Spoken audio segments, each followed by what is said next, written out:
Tom Brady has transformed the Buccaneers franchise. Now you got guys like Gronk is retired. Suddenly Gronk's like, maybe I can play another couple years. Antonio Brown had his choice. I'll go play with Tom. That's the power of Tom, the power of LeBron. It's what legends do.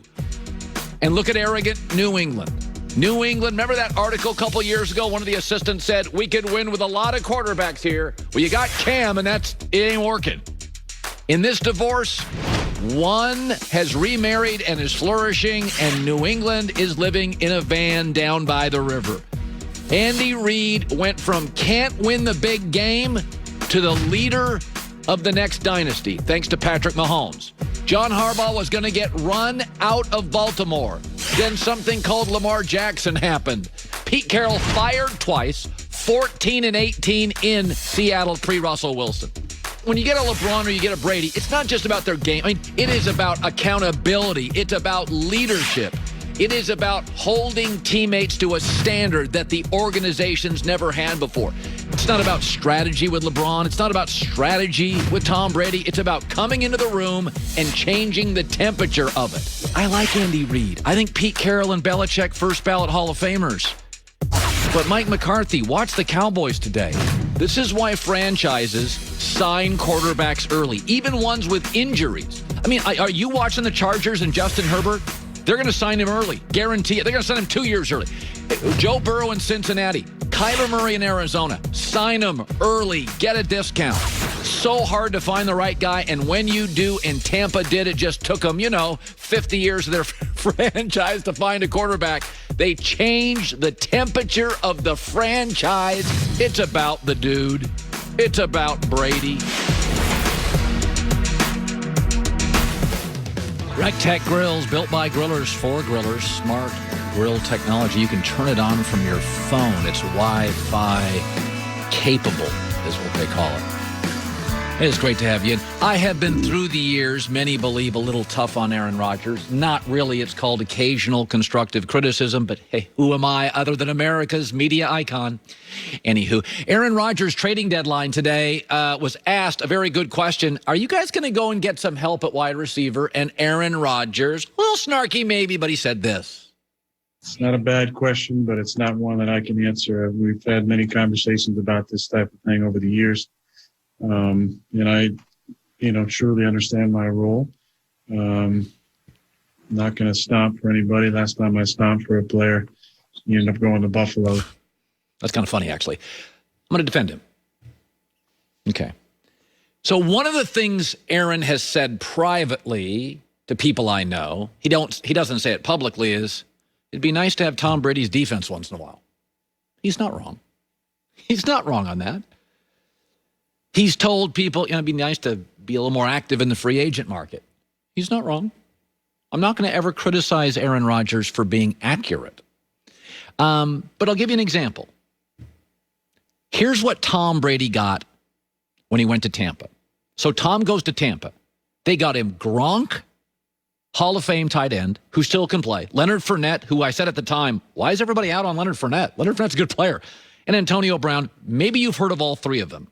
They're Hall of Fame or close talents.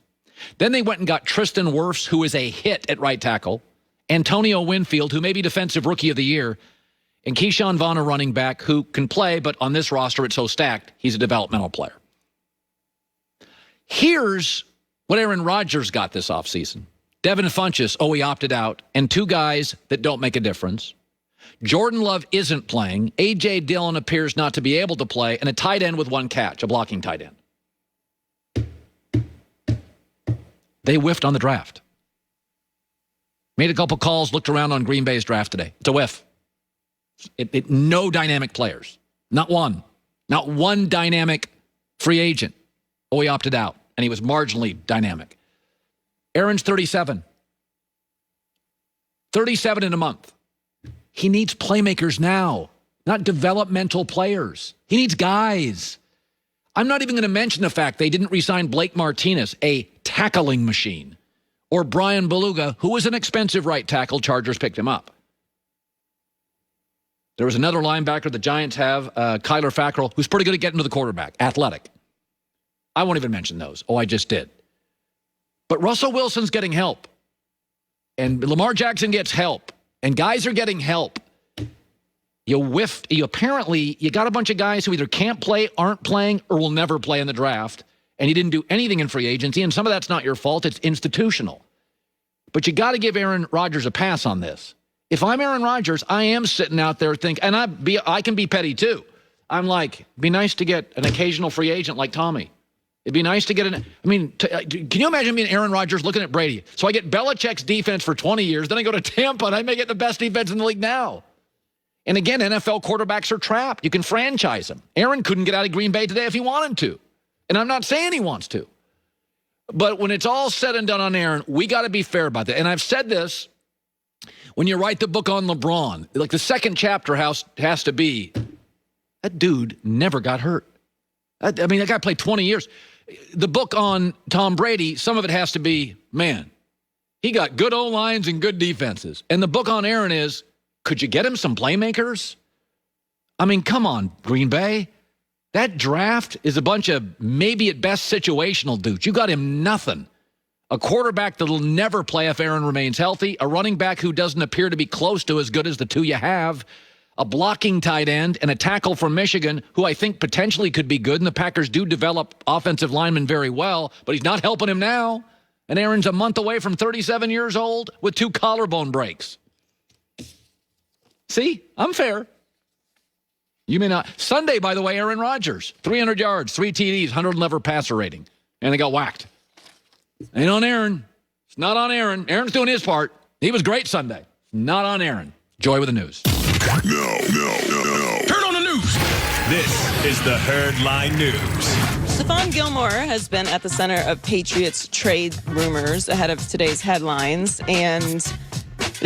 and the team reportedly wants a lot in return for the star corner. According to Deanna Rossini, the Patriots want a first-round pick and a player in exchange for Gilmore. That's a little rich. How about a second-round pick? Well, he was the 2019 NFL Defensive Player of the Year. Okay. He missed the Week 8 loss to the Bills with a knee injury that he suffered during practice this week. So getting some more clarity on that, his short-term availability will probably play a role in any trade talks. Right.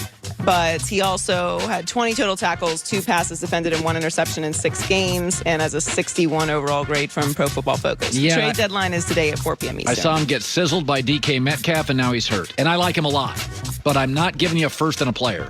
Well, the other issue that I think might be at play here is people may just be finally catching on to what Belichick is usually up to with these trades. Like, he is the 2019 Defensive Player of the Year, but what Belichick does is moves off of a player a year early. If I was a really good team, I'd give you a second if he could play this year and next for me. Because I think I'm going to get his leadership, his toughness. He'll make tackles. I would give you a second. I don't think you can, in the second round, get a player that will be as influential as he will for a year and a half. Right. And that's what I do. I give you a second rounder, but I'm not giving you a first and a player. There's no way I'm doing that. This is his lowest grade, I think, Joy, in a long time for PFF. Lot. That's a lot. That's what you give. If Sam Darnold, I think, is going to get a second-round pick, and he's a quarterback, and I think a lot of GMs still like Darnold. Yes. A first and a pick is what you give for a really elite player, no injuries, elevating. That's still elevating. Yes, Yeah. you're going to get a couple more years. That's what I think it is. We've seen Belichick do this before, where we're in shock that he's moved off of a player, and then a year later, we're like, oh. Yeah, Darrelle Revis. It's kind of over, yeah. So if we've picked up on it, maybe a few GMs and coaches around the league have picked up on it too. So Tua got his first win in his first NFL start, but his individual performance wasn't